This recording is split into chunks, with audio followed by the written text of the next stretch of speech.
Hello everyone, welcome to our YouTube channel entire science. जैसे कि हम इन वीडियोस में क्लास 12 बायोलॉजी को डिस्कस कर रहे थे, जिसका पहला चैप्टर हमने ह्यूमन हेल्थ एंड डिजीज लिया था, जिसके ऑलरेडी ही 3 वीडियोस कंप्लीट हो गए हैं। इन वीडियोस में हमने कंप्लीट टॉपिक इम्यूनिटी को कवर किया है। अब इस वीडियो में हमें कौन सा टॉपिक कवर करना है? एड्स। अगर हम एड्स की बात करते हैं तो AIDS stand for acquired amino deficiency syndrome. Syndrome means होता है हमारा ग्रुप ऑफ सिम्टम्स।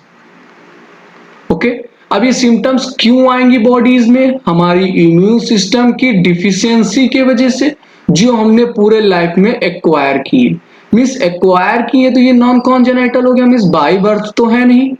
ओके, अगर हम एड्स की देखें तो एड्स हमारा फर्स्ट रिपोर्ट था 1981 में, बट इंडिया में 1986 में, तो 1981 1 दिसंबर।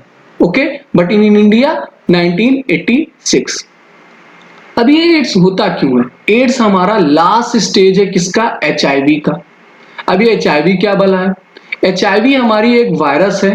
अगर हम इसकी बात करते हैं तो पहले हम स्ट्रक्चर की बात करते हैं। अगर हम वायरस की स्ट्रक्चर की बात करें, मीन्स HIV की बात करें, HIV stands for human immuno deficiency virus.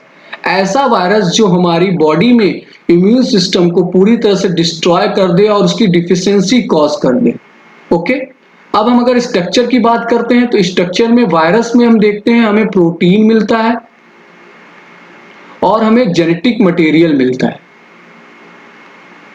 Genetic material मिलता है। अब हमें इसमें genetic material single standard RNA मिलेगा। ओके, जेनेटिक मटेरियल का क्या होता है? Single standard RNA। और ये वायरस किस फैमिली का है? रेट्रोवायरस फैमिली का है। ओके, नाउ अगर हम स्ट्रक्चर की बात करें इसके, तो स्ट्रक्चर हमारा, इसमें हमें वायरल इन्वेलप मिलता है और इसमें हमें प्रोटीन कोट और इसका जेनेटिक मटेरियल मिलता है। जैसे कि हमने अभी जेनेटिक मटेरियल की बात की थी तो हमें सिंगल स्टैंडर्ड RNA मिलता है। और प्रोटीन में अगर हम देखें तो इनर प्रोटीन में हमें कौन सा प्रोटीन मिलता है? P24 और आउटर प्रोटीन में P17। अब RNA हमारे सिंगल स्टैंडर्ड RNA कितने होते हैं? 2 होते हैं।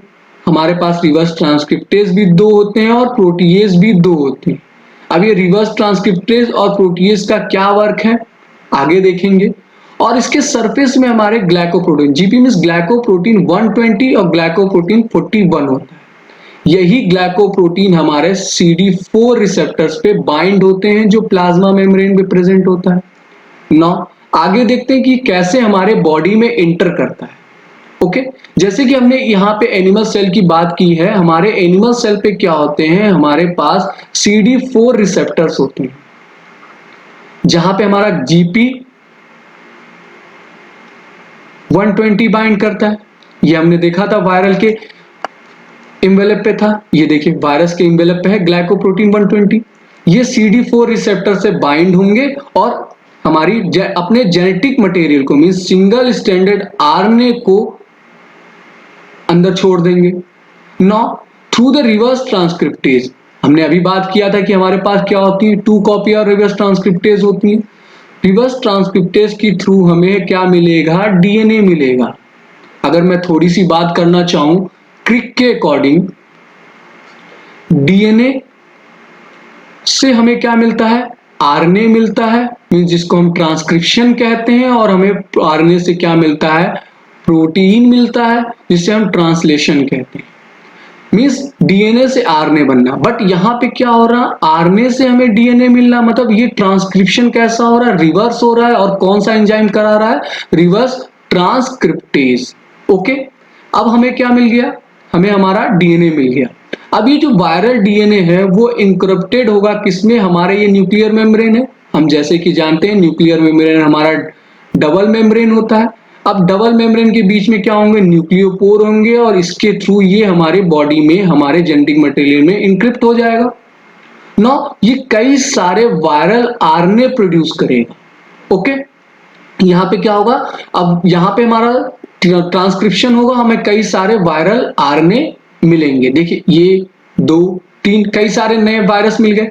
ये फर्दर आगे जाके इससे इसके नंबर बढ़ते जाते हैं।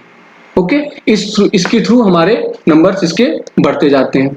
अगर हम लाइफ, जैसे हमने ये पूरी लाइफ साइकिल देखी, अब ये करेंगे क्या? ये जो वायरस होती हैं,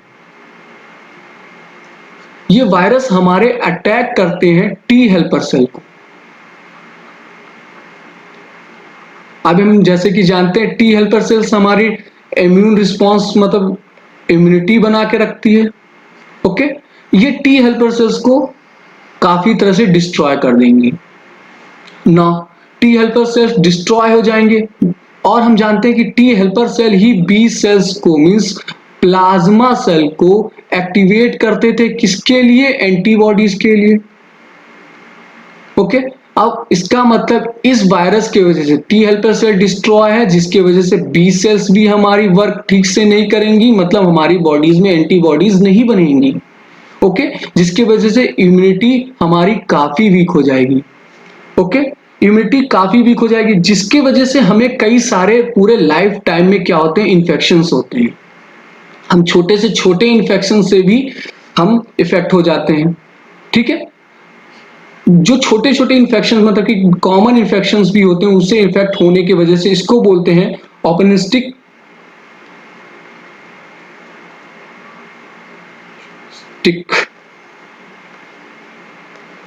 इन्फेक्शन। ओके, मतलब कि अब जो इन्फेक्शंस हो गए हमें उसको बोलते हैं ऑर्गेनिस्टिक इन्फेक्शन। नाउ इसमें अब क्या होता है, जैसे कि हमने यहाँ पे एनसीईआरटी की लाइन कवर की है। एचआईवी क्या करता है? एचआईवी हमारा टी हेल्पर सेल्स को इंटर करता है। ओके, जहां पे वो अपनी प्रोजेनी बनाता है, फिर क्या करता है, टी हेल्पर सेल अटैक को डिस्ट्रॉय कर देता है, जिसकी वजह से इम्यूनिटी हमारी काफी वीक हो जाती है और हमें छोटे जैसे फीवर हो गया, डायरिया हो गया, हमारे वेट लॉस हो जाता है और छोटे जैसे माइक्रोबैक्टीरियम और टॉक्सोप्लाज्म टाइप के भी कॉमन हमें डिजीजेस होना शुरू हो जाते हैं। इसकी वजह से हमारी पूरी की पूरी बॉडी की इम्यून सिस्टम क्या हो जाती है, डिस्ट्रॉय हो जाती है। ओके, नाउ अगर हम एड्स की डायग्नोसिस की बात करें, ट्रीटमेंट की बात करें, तो ट्रीटमेंट में हम क्या देते हैं, एंटी रेट्रोवायरल ड्रग देते हैं। ये एंटी रेट्रोवायरल ड्रग मीन्स क्या है, मीन्स जो हमारे रेट्रोवायरस है उसके बढ़ने को, उसको रिवर्स मतलब जो रिवर्स होता है उसके प्रोसेस को हमें क्या करती है, रोकती है, इनहिबिट करती है। ठीक है, बट कैसी करती है, पार्शियली इफेक्ट करती है। इसका मतलब जो भी पेशेंट है और जो भी बंदा है जो एड्स से ग्रसित है, वो कभी भी कंप्लीटली क्योर नहीं हो सकता। इट मीन्स उसको ऑल लाइफ मेडिकेशन पे डिपेंड रहना पड़ेगा। ओके, इसकी कोई भी क्योर नहीं हो सकता। अब हम इसमें एंटी रेट्रोवायरल ड्रग्स भी देते हैं। जैसे कि एंटी रेट्रोवायरस ड्रग की बात करते हैं तो हमें इसमें देते हैं रिवर्स ट्रांसक्रिप्टेज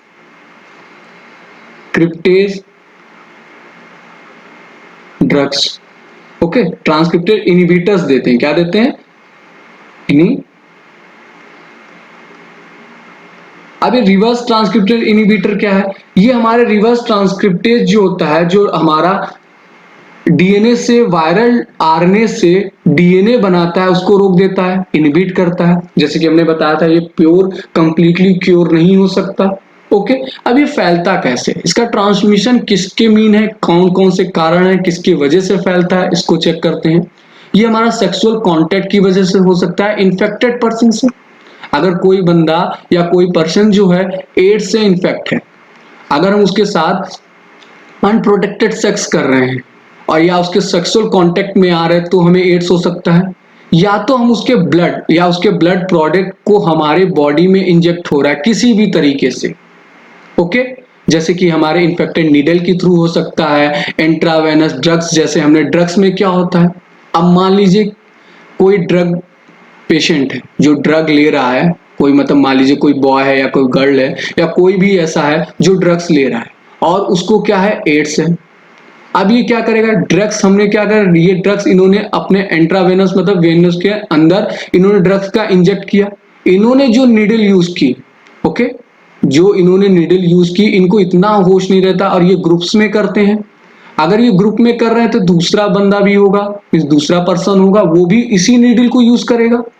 कहीं ना कहीं इसके जो ब्लड है, जो ब्लड प्रोडक्ट है, इसके कांटेक्ट में है, इससे ये भी ग्रसित हो जाएगा, मीन्स इसको भी एड्स हो जाएगा। मतलब कि इन्फेक्शन नीडल से भी हो सकता है। ओके, अब इन्फेक्टेड मदर से भी हो सकता है थ्रू द प्लेसेंटा। अगर हमारी माता जी या माँ जो है बेबी की वो क्या है इन्फेक्ट है एड्स से, तो प्लेसेंटा के थ्रू भी इसको एड्स हो सकता है। अब इसकी प्रिवेंशन क्या है, जैसे कि हमने बताया इसका कोई भी क्योर नहीं है।